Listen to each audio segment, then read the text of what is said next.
الحمد للہ وکفا وسلام علی عبادہ الذین اصطفیٰ اما بعد۔ اللہ تعالیٰ نے ہر انسان کو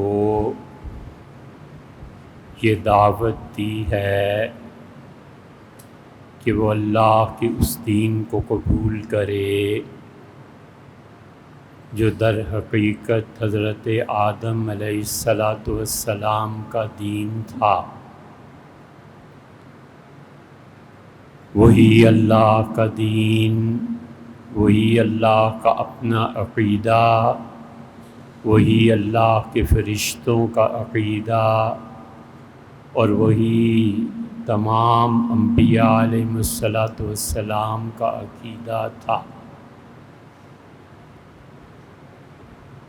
چنانچہ اللہ تعالیٰ نے فرمایا کہ قولوا آمنا باللہ، یہ کہو کہ ہم اللہ پر ایمان لائے، وما انزل الینا، اور جو چیز اللہ نے ہم پہ نازل کی ہم اس پر ایمان لائے، وما انزل الی ابراہیم و اسماعیل و اسحاق، اور اللہ نے جو چیز نازل کی تھی ابراہیم، ان کے بیٹے اسماعیل اور اسحاق، و یعقوب، اور اسحاق کے بیٹے یعقوب، والنبیون والاسباط، اور یعقوب کے جو 12 پوتے تھے،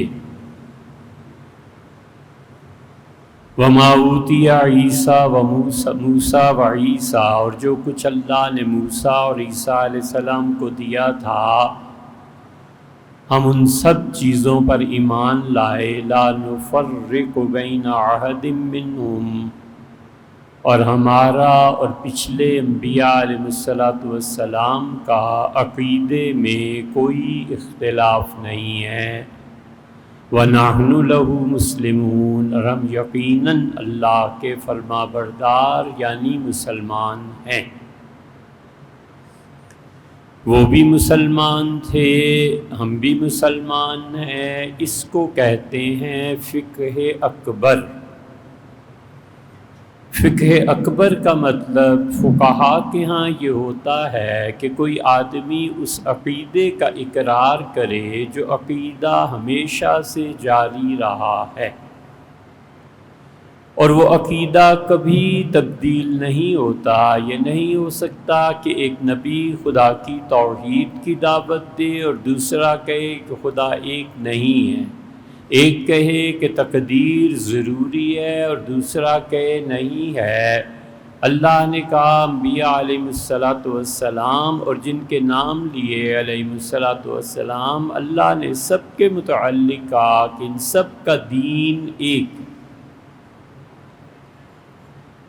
دوسری جگہ پہ فرمایا شرع لکم من الدین ما وصی بہ نوح، ہم آپ کو وہی دین اور عقیدہ دے رہے ہیں جو ہم نے حضرت نوح علیہ السلام کو دیا تھا، اور پھر انبیاء علیہ السلام کو گنوا کر کہا کہ ان سب کا عقیدہ ایک ہی تھا۔ اور فقہ اکبر یہی کہلاتی ہے، اور فقہ اصغر یہ ہے کہ جیسے کسی کے ہاں 4 نمازیں یا 2 نمازیں یا 5 نمازیں، کسی کے ہاں زکوٰۃ کی کچھ مقدار، کسی کے ہاں کچھ مقدار، کسی کے ہاں نکاح کے لیے ان چیزوں کی ضرورت، کسی نبی علیہ السلام کے ہاں نکاح کے لیے کچھ اور شرائط۔ یہ فقہ اصغر ہے، انسانی معاملات ہیں، یہ تبدیل ہوتے ہیں، اور فقہ اکبر اللہ کا اور بندے کا دین کا معاملہ ہے، عقیدے کا، اور وہ کبھی تبدیل نہیں ہوتا۔ اور قاعدہ یہ ہے کہ ایک نبی اپنی قوم کو دعوت دیتا ہے صحیح عقیدے کی، پھر کچھ وقت کے بعد اس دین میں اور دعوت میں بدعات شروع ہو جاتی ہیں، اور جب بدعات شروع ہو جاتی ہیں تو نبی علیہ الصلوۃ والسلام اصلاح کی کوشش کے لیے دوسرا نبی آ جاتا ہے، پھر تیسرا نبی آتا ہے اور عقیدے کے رخنے دور کرتا ہے۔ ایک اور دوسرے اس قوم نے کوئی اتنا بڑا کبیرہ گناہ اختیار کر لیا ہوتا ہے جس سے اللہ کا غضب اور خلق خدا کا نقصان، یہ دو چیزیں ہوتی ہیں۔ تو نبی علیہ السلام ایک تو عقیدے کو بدلتے ہیں کہ عقیدہ ہمارا ایک ہی ہے جو گمراہی ہے، اس میں مت پڑو، اصولاً توحید تھی، تم شرک میں آ گئے ہو، نہ کرو۔ اور ایک یہ کہ یہ جو بڑا گناہ ہے یہ چھوڑ دو۔ یہ دو تبدیلیاں ہر نبی علیہ الصلوۃ والسلام یا رسول علیہ الصلوۃ والسلام کے ساتھ آتی رہی۔ چنانچہ حضرت عیسیٰ علیہ الصلوۃ والسلام کا عقیدہ بھی وہی تھا جو حضرت رسالت مآب صلی اللہ علیہ وسلم نے اس امت کو دیا ہے، اور اللہ نے کہا کہ فمن شاء منکم فلیؤمن، تم میں سے جو چاہے ایمان لے آئے حضور اقدس صلی اللہ علیہ وسلم پر، ومن شاء فلیکفر، اور جو چاہے کفر اختیار کرے۔ اور دوسری جگہ فرمایا کہ لا اکراہ فی الدین، وہ جو فقہ اکبر ہے نا عقیدہ، ہم کسی پہ جبر نہیں کرتے کہ تم ضروری ہمارے دین میں شامل ہو جاؤ، یہ نہیں ہے، تم آزاد ہو، جو دین بھی اختیار کرو تمہاری مرضی۔ اس لیے شریعت نے یہ حکم دیا کہ جو بھی غیر مسلم ہیں ان کی دو قسمیں ہیں، ایک قسم وہ ہے جو مشرک ہیں اور ایک قسم وہ ہے جو اہل کتاب ہیں۔ اہل کتاب میں عیسائی شامل ہیں، یہودی شامل ہیں، اور اللہ نے ہمیں منع کیا کہ ہم ان کے ساتھ ان کا کھانا، ان کا ذبیحہ اور ان کی عورتیں جائز ہیں ہمارے لیے نکاح کرنا، لیکن اللہ نے منع کر دیا کہ مشرکین کا ذبیحہ اور ان کی عورتیں جائز نہیں ہیں، دونوں کو انہوں نے الگ الگ کر دیا۔ چنانچہ غزوہ اوطاس میں جب رسول اللہ صلی اللہ علیہ وسلم کے پاس خواتین آئیں جو باندھی ہو گئی تھیں اور میدان جنگ میں انہیں قید کر لیا گیا تھا، تو رسول اللہ صلی اللہ علیہ وسلم نے فرمایا خبردار، ان میں سے کوئی بھی عورت مشرکہ نہیں ہونی چاہیے، مشرک عورت کو باندھی بنانا جائز ہی نہیں ہے۔ اور یہ بھی ارشاد فرمایا کہ ان میں سے جو خواتین امید سے ہیں ان کی اولاد کی ولادت ہو جائے، اور جو ان دونوں شرائط پہ پوری نہیں اترتی اہل کتاب میں سے ہیں تو کم سے کم ایک مرتبہ ان کے ایام گزر جائیں۔ فرمایا ان تین کے بعد ان عورتوں سے تعلق جائز ہے۔ حضور اقدس صلی اللہ علیہ وسلم نے منع کر دیا۔ سیدنا عمر رضی اللہ عنہ کے دور میں ایک غزوہ ہوا اور سیدنا عمر رضی اللہ عنہ تک اطلاع نہیں پہنچی، جو مقامی کمانڈر تھا اس نے وہاں پر عیسائی اور یہودی عورتیں اور اس نے وہاں پر خواتین کو باندھی بنایا، اور سیدنا عمر رضی اللہ عنہ کو سال کے بعد پتہ چلا جب ان کے ہاں اولاد ہو گئی تھی۔ سیدنا عمر رضی اللہ عنہ نے ساری چیزیں ختم کر دیں اور فرمایا اولاد پالیں گے جن کی اولاد ہے، اور تمام جتنی باندیاں ہیں میں انہیں آزاد کر رہا ہوں۔ ہمیں کوئی حق حاصل نہیں ہے کہ مشرکین عورتوں کے ساتھ کوئی تعلق رکھیں۔ اسی لیے اللہ نے ہمیں منع کیا کہ ہم اقلیتوں کو نہیں چھیڑیں گے۔ اللہ نے اس بات کا پابند بنایا کہ ہم حکومت کے اختیارات اپنے ہاتھ میں نہیں لیں گے۔ چنانچہ جب گورنر پنجاب کا قتل ہوا تو دنیا کے کئی ممالک سے لوگوں نے دریافت کیا کہ یہ گورنر پنجاب ہم نے اس وقت اب تک ریکارڈنگ موجود ہے، اور ہم نے صاف کہا کہ یہ وہ چیز ہے جو کوئی شخص اپنے ہاتھ میں نہیں لے سکتا، حدود کا نفاذ حکومت کرتی ہے، فرد واحد نہیں کر سکتا۔ اور اس پہ راولپنڈی کے ایک جذباتی مولوی صاحب، انہوں نے اشتہار چھپوائے ہمارے متعلق کہ ہمارا قتل کر دینا چاہیے ہمیں، اور 2 مرتبہ اٹیمپٹ بھی کی گئی کہ مار دیں، اللہ نے زندگی رکھی تھی۔ یہ ان جذباتی لوگوں کا حال ہے جو کسی بھی توہین پر، وہ توہین رسالت ہو، قرآن کریم کی توہین ہو، والعیاذ باللہ، قانون کو اپنے ہاتھ میں لے لیتے ہیں کہ ہم یہ کر کے رہیں گے۔ یہ وہ معاشرہ ہے جو تشکیل پایا ہے، اور اس کو تشکیل دینے والے وہ ہیں جنہوں نے سب سے پہلے آغاز کیا کہ کافر کافر، شیعہ کافر، اور پھر اس کے بعد اور جماعت بن گئی، پھر ان کو چڑھایا گیا، اور وہ اب تک بہت عروج اور ترقی پہ ہیں۔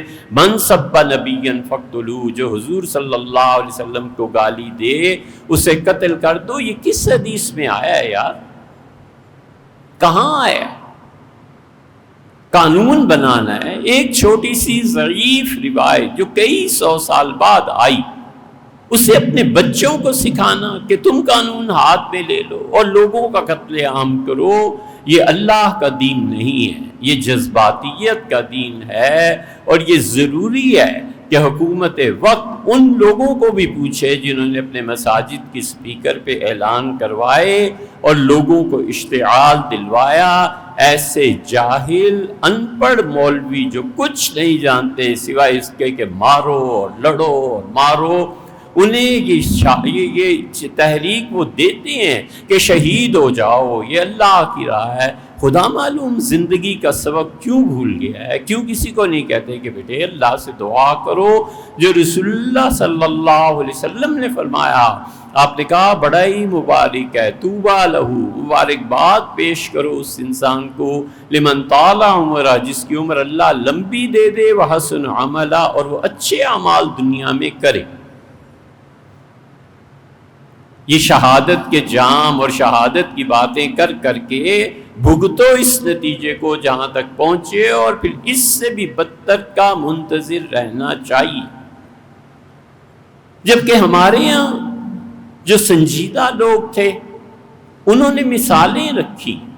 اسلام ایک خلافت تھی، ایک نظریہ ہے، ایک نظام ہے۔ اسلام سیاسیات کی تعلیم دیتا ہے۔ وہ کہتا ہے کس صورت میں کوئی شخص امیر المومنین بنتا ہے، کس شخص کو امیر المومنین سے معزول کر دیا جائے اور امیر المسلمین بن جائے گا۔ سیدنا معاویہ رضی اللہ عنہ کو کیوں کہتے ہیں امیر معاویہ؟ اس لیے کہ خلافت سے کم ہو گئے تھے وہ، اس لیے انہیں امیر کہا جاتا ہے۔ پھر سلطان کون ہوتا ہے، پھر صدر کون ہوتا ہے، یہ پوری کیٹیگرائز شریعت نے کیا ہے، اور شریعت ہمیں سکھاتی ہے کہ ملکی سیاسیات کیسے چلیں گی۔ اور خلافت راشدہ نے اسے واضح کیا ہے، اسی لیے ہم نبوت اور خلافت راشدہ اس کو اکٹھے ہی جانتے ہیں۔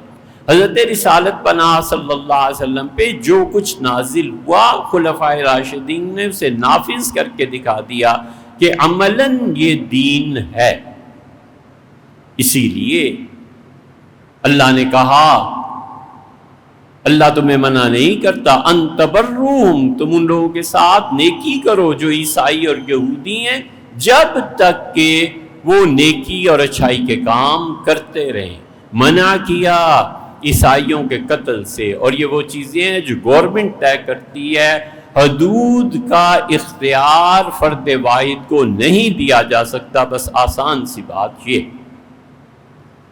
اگر یوں کر دیں تو گلی گلی تماشا لگ جائے کہ رات تم نے شراب پی تھی، لہٰذا ٹھہرو میں تمہیں 80 درے لگاتا ہوں، میرے گھر سے یہ چیز غائب ہو گئی ہے، لہٰذا آؤ میں تمہارا ہاتھ کاٹ دیتا ہوں۔ یہ دیوانے ہیں، پاگل ہیں، یا حقیقی طور پر جاہل ہیں، اور اسلام کی پیشانی پہ بدنما داغ ہے۔ خلافت راشدہ تو ہمیں یہ سکھاتی ہے کہ سیدنا عمر رضی اللہ عنہ جابیہ کے مقام پر تھے،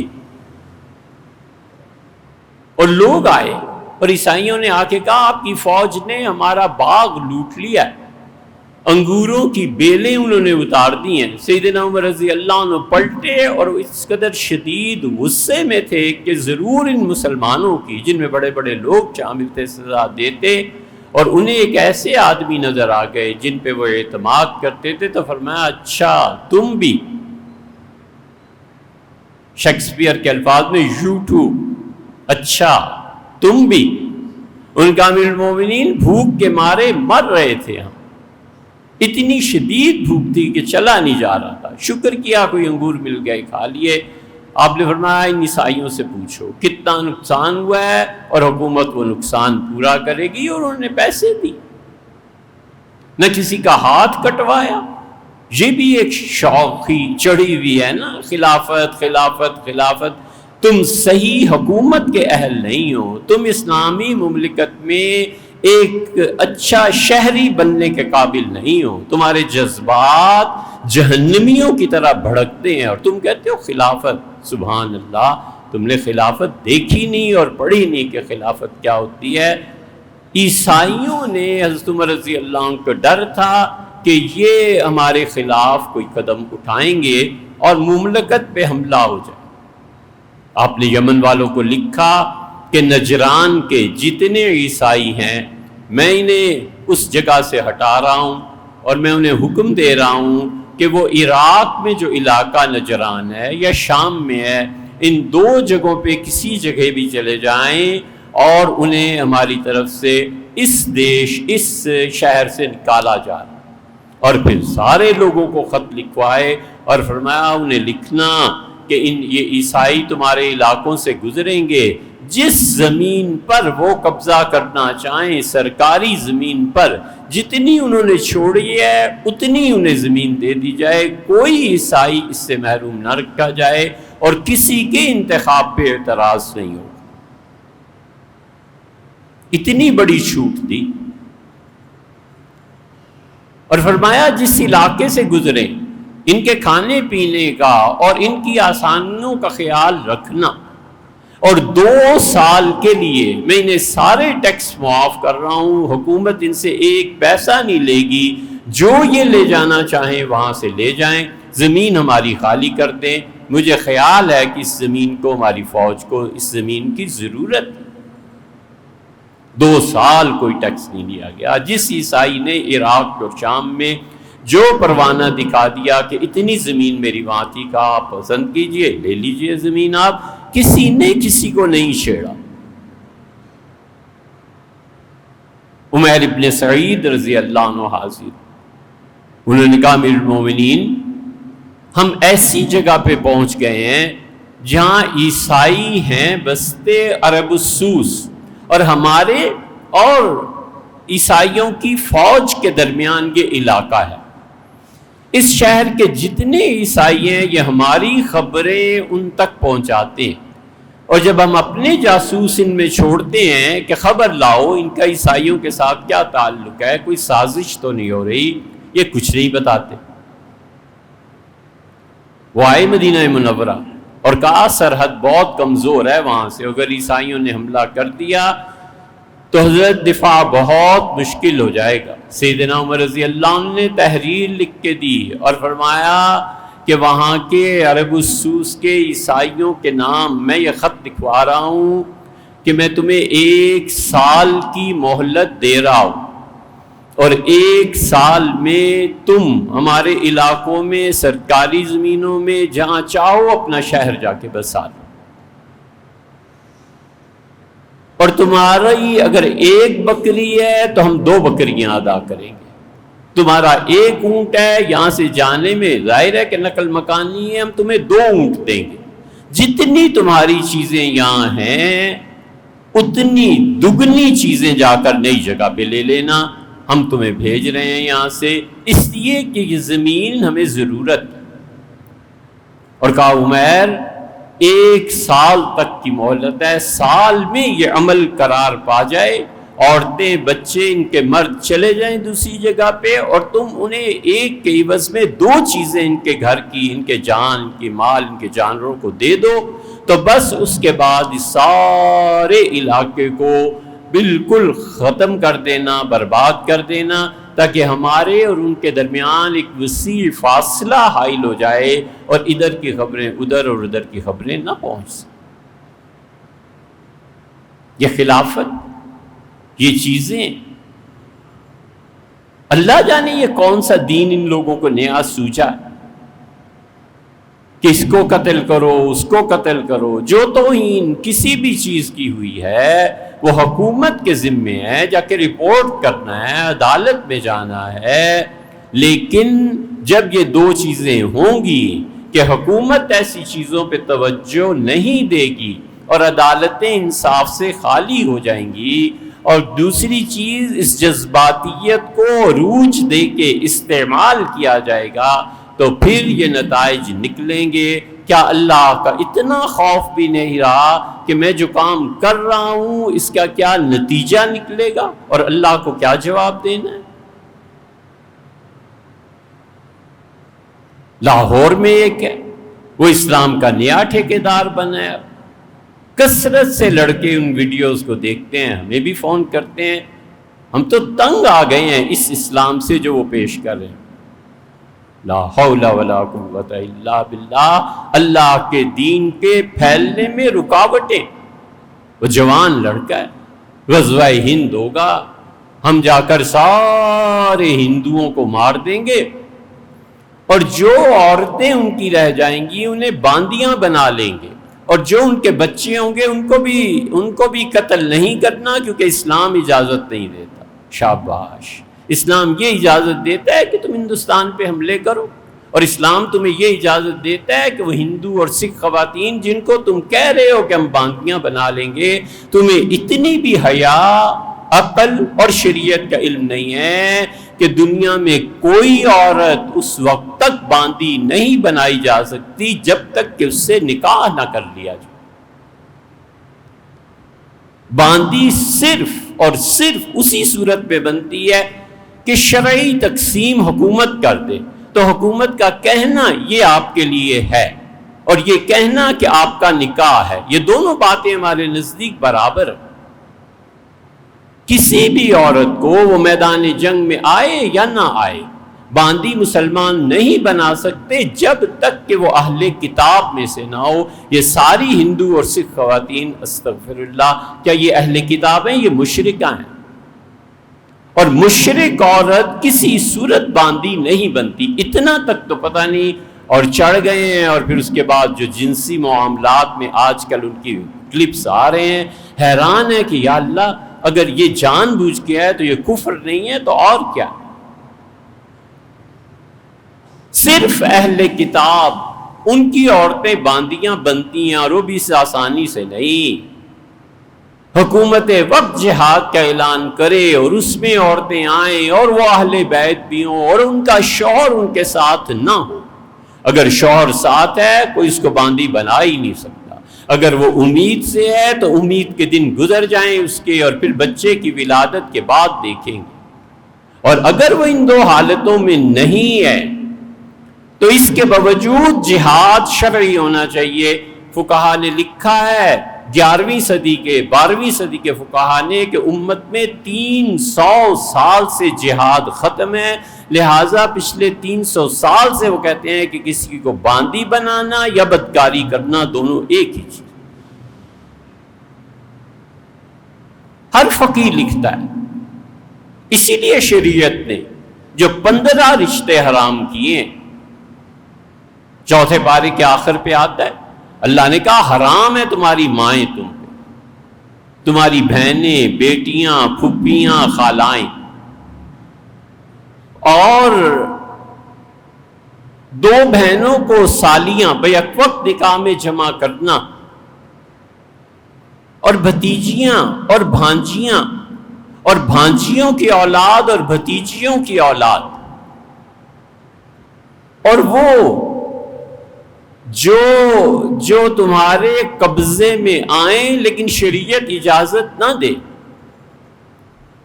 اور مشرکہ عورتیں، یہ 15 رشتے ہیں۔ اور وہ بیوی تمہاری جو پہلے شوہر سے اولاد لے کر آئی ہے، اس کی بیٹیاں بھی تمہارے لیے حرام۔ 15 رشتے اللہ نے کہا یہ حرام، اور باندیاں صرف وہ بنانی جائز ہے جو اہل کتاب.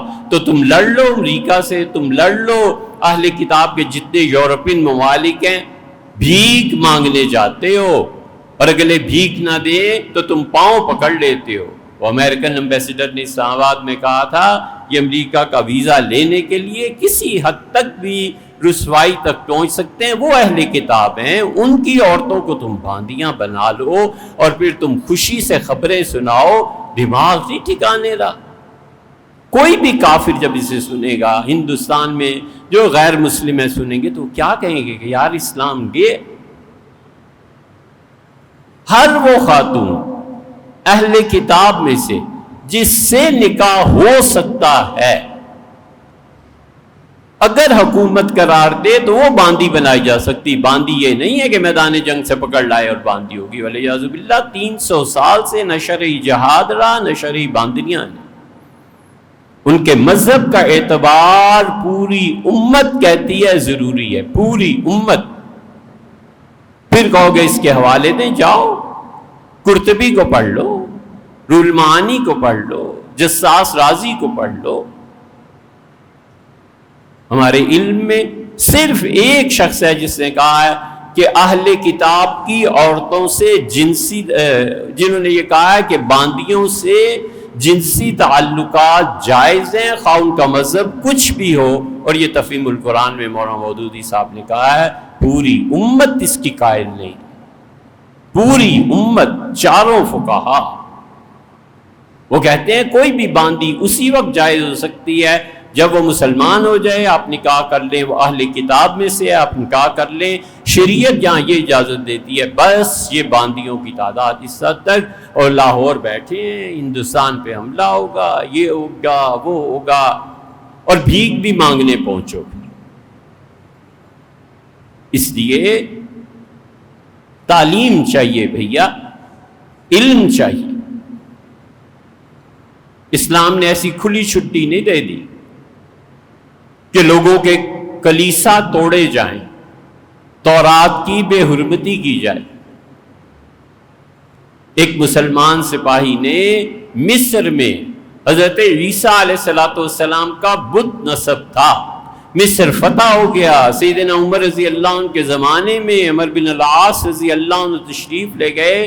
عمر بن العاص رضی اللہ عنہ نے کہا خبردار جو کسی نے یہاں عیسائیوں کے بنے ہوئے بتوں کی بے حرمتی کی.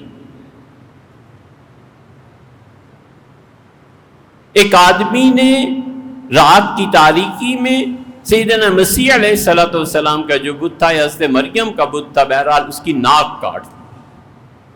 عیسائیوں نے احتجاج کیا اور عمر بن العاص رضی اللہ عنہ تشریف لائے احتجاج سننے کے لیے.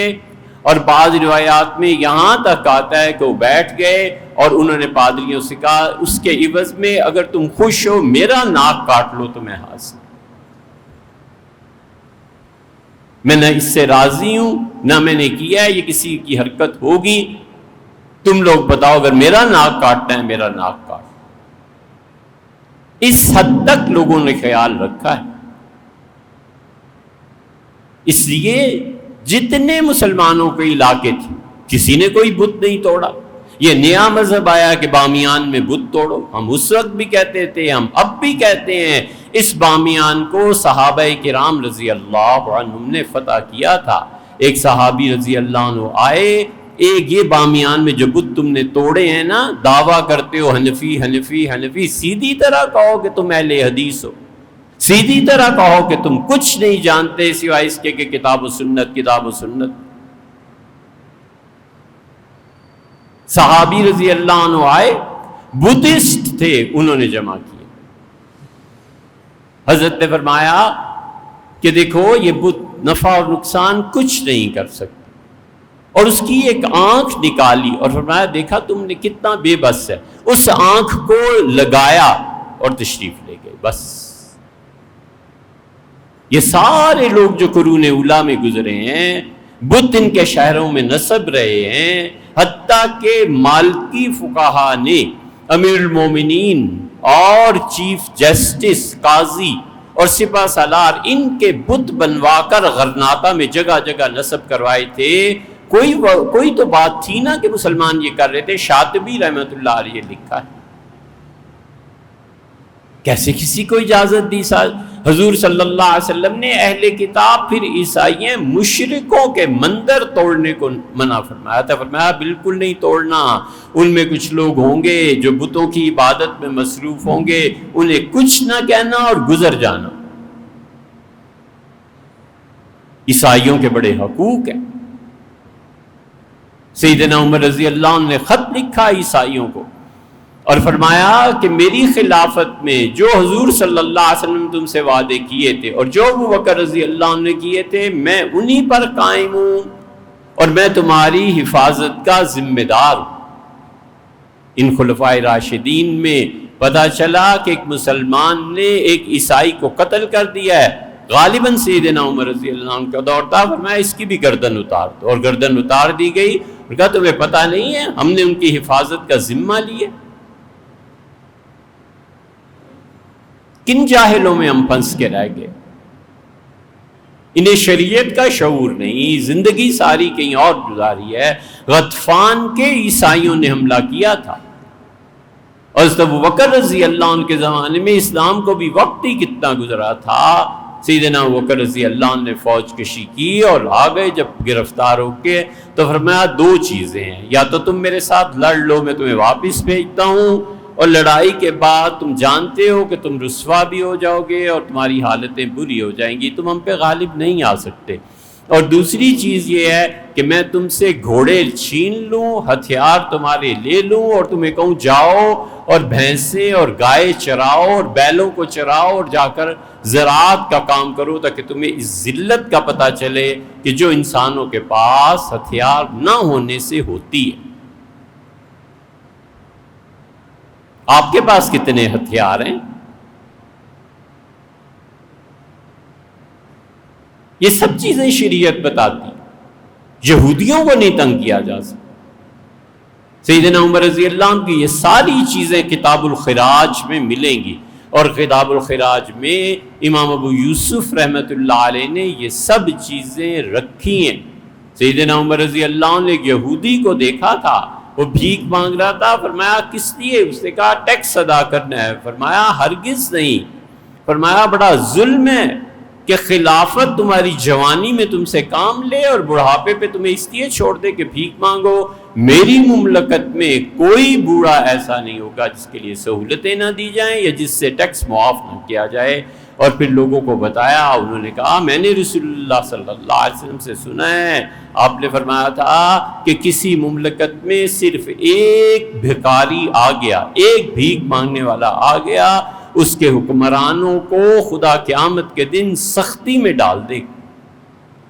خدا کا خوف چاہیے، تعلیم چاہیے، علم چاہیے، اسلام کی صحیح تصویر چاہیے۔ ہم دوہرے عذاب میں مبتلا ہیں۔ صحیح تصویر کی بات کریں تو پھر اعتراض ہے، غلط چیزوں میں جب تک تعاون نہ کریں پھر ہم مجرم ہیں، جائیں کہاں؟ اور یہ جذباتی نوعیت کے واقعات اور یہ جذباتیت اور لوگوں کو اشتعال دلانا یہ جرم نہیں ہے؟ اتنی مطلوب ہے شریعت کو مسلمانوں کا باہمی اتحاد۔ سیدنا عمر رضی اللہ عنہ نے ایک محلے میں اپنی خلافت میں دیکھا کچھ لوگ ایک مسجد تعمیر کر رہے ہیں، فرمایا یہ کیوں؟ یہ مسجد تو ہے ادھر۔ انہوں نے کہا حضرت ثواب کے لیے۔ سیدنا عمر رضی اللہ عنہ کہا ختم کرو اسے، ثواب کے لیے ایک ہی مسجد میں سب نماز پڑھو۔ یہ کشاف نے لکھا ہے، اس روایت کو نقل کیا ہے۔